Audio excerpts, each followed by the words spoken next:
अच्छा जी, ये main page है आपके VMware वर्कस्टेशन का। VMware वर्कस्टेशन 14 प्रोफेशनल हम यूज कर रहे हैं। यहाँ पे आपके सामने लिखा हुआ है create a new virtual machine, ये लिखा हुआ है ओपन अ वर्चुअल मशीन। अगर आपके पास ऑलरेडी कोई वर्चुअल मशीन पड़ी हुई है तो आप यहाँ पे क्लिक करके किसी पुरानी वर्चुअल मशीन को ओपन कर सकते हैं, वो चाहे इस पे बनी हुई है या किसी और कंप्यूटर पे आपने बनाई हुई है, वहां से कॉपी करके यहाँ ले आए और ओपन अ वर्चुअल मशीन करके उसको आप इसमें रन कर सकते हैं।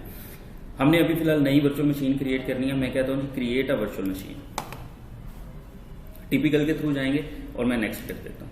यहाँ पे बेसिकली ये मुझसे ये पूछ रहा है कि आपने इसके ऊपर ऑपरेटिंग सिस्टम कौन सा इंस्टॉल करना है, और ऑपरेटिंग सिस्टम जो भी आप इंस्टॉल करना चाह रही हैं आपके पास उसका ISO इमेज होना चाहिए या आपके पास फिजिकल DVD होनी चाहिए। अगर आपके पास फिजिकल DVD है तो आप अपने कंप्यूटर के अंदर DVD डालें, ठीक है, और यहाँ पे चूज कर लें इंस्टॉलर डिस्क, ठीक है। अब मेरे इस लैपटॉप के अंदर DVD है ही नहीं है, तो इसलिए मैं ये ऑप्शन यूज नहीं कर सकता। जिसके लैपटॉप में DVD ड्राइव की ऑप्शन होगी वो यहाँ पे इसको चूज करेगा और अपने फिजिकल कंप्यूटर के अंदर DVD डाल देगा और इसको चूज करके नेक्स्ट कर देगा।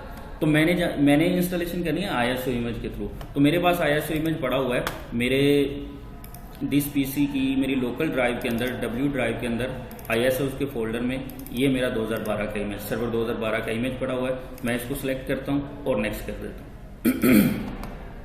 यहाँ पे ये मुझसे पूछ रहा है कि आपने विंडोज़ की प्रोडक्ट की देनी है, ठीक है, जो विंडोज़ की लाइसेंस की होती है। तो हमने तो खैर नहीं देनी, हम तो लैब के लिए कर रहे हैं। यहाँ पे आप यूज़र नेम दे दें जो भी आप देना चाहें। बाय डिफ़ॉल्ट इसने ये यूज़र उठाया हुआ है। यूज़र बेसिकली इसने इसलिए उठाया हुआ है कि मेरे फिजिकल कंप्यूटर के ऊपर जो यूज़र लॉगिन है उसका नाम यूज़र है। इसने फिजिकल कंप्यूटर से उसे आप कह लें कि इनहेरिटेंटली वो यहाँ पे आ रहा है, ठीक है। मैं इसको नेक्स्ट करता हूँ। मैं कहता हूँ जी कि ठीक है, यूज़र ही ठीक है, यस। अब यहाँ पे ये पूछ रहा है कि आपने वर्चुअल मशीन का नाम क्या रखना है। वर्चुअल मशीन का नाम देखिए, यहाँ पे आपको वर्चुअल मशीन नजर आ रही है मेरे पास ऑलरेडी। इन सब वर्चुअल मशीन के नाम है कुछ, ठीक है। जो नाम आप यहाँ पे रख देंगी वही नाम आपका यहाँ पे शो होगा, ठीक है। मैं लेट्स सपोज कहता हूँ कि ये है मेरा NGO-DC। इसे मैंने डोमेन कंट्रोलर बनाना है बाद में। ये मेरा है NGO-DC। अच्छा, नीचे ये मुझसे पूछ रहा है लोकेशन। लोकेशन से क्या मुराद है? देखिए, आप वर्चुअल मशीन क्रिएट करने जा रहे हैं तो वर्चुअल मशीन फाइल्स की सूरत में होती है।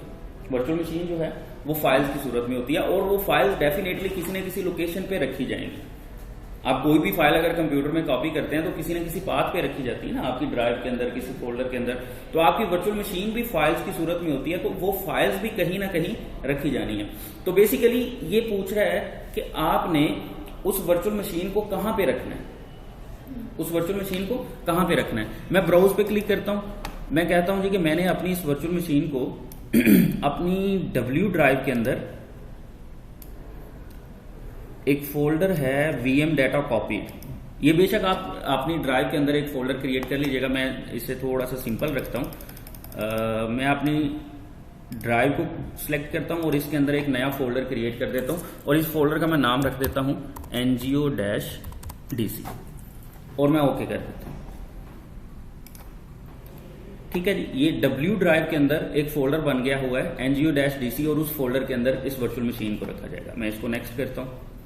यहां पे ये मुझसे पूछ रहा है कि आप हार्ड डिस्क कितनी लगाना चाह रहे हैं इसके अंदर। अब देखें, हार्ड डिस्क की जब बात आ रही है ना, तो मैंने इसको hard disk let's suppose they the 30 GB। इसे हार्ड डिस्क मैंने दे दी 30 GB। अब मैंने उस वर्चुअल मशीन को कहां पे रखा हुआ है? अपनी W ड्राइव के अंदर।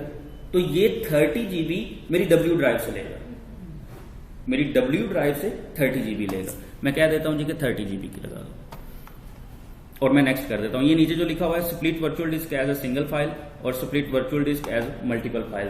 ये जो आपकी हार्ड डिस्क बनाएगा ना, अगर मैं स्प्लिट करता हूं ना उसे, तो वो हार्ड डिस्क एक सिंगल फाइल में नहीं होगी, वो 3-4 फाइल्स बना देगा। अगर मैं कहता हूं कि सिंगल फाइल में बनाना है तो वो हार्ड डिस्क की सिर्फ एक ही फाइल बनाएगा। मैं अपनी वर्चुअल मशीन में जाके जब देखूंगा तो मुझे हार्ड डिस्क की एक सिंगल फाइल नजर आ रही होगी और मुझे पता होगा कि मेरी इस हार्ड डिस्क के अंदर मेरा सारा डाटा पड़ा होगा।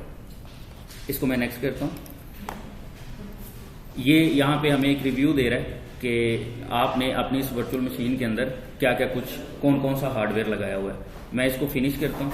जैसे ही मैं फिनिश करूंगा ये वर्चुअल मशीन को क्रिएट करेगा, ये वर्चुअल मशीन ऑन होगी और आपकी इंस्टॉलेशन स्टार्ट हो जाएगी।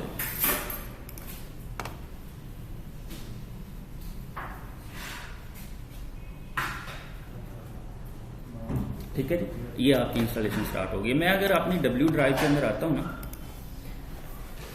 तो यहाँ पे देखिएगा मेरे पास एक फोल्डर होगा ngo-dc के नाम का, इसके अंदर मेरी वर्चुअल मशीन पड़ी है, ये है वर्चुअल मशीन मेरी, ठीक है। यहाँ पे ये वाली जो फाइल है ये मेरी हार्ड डिस्क फाइल है।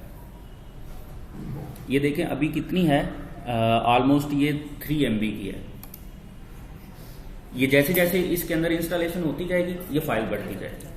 और ये स्टोरेज कहाँ से यूज कर रहा होगा, मेरी डब्ल्यू ड्राइव से। क्लियर?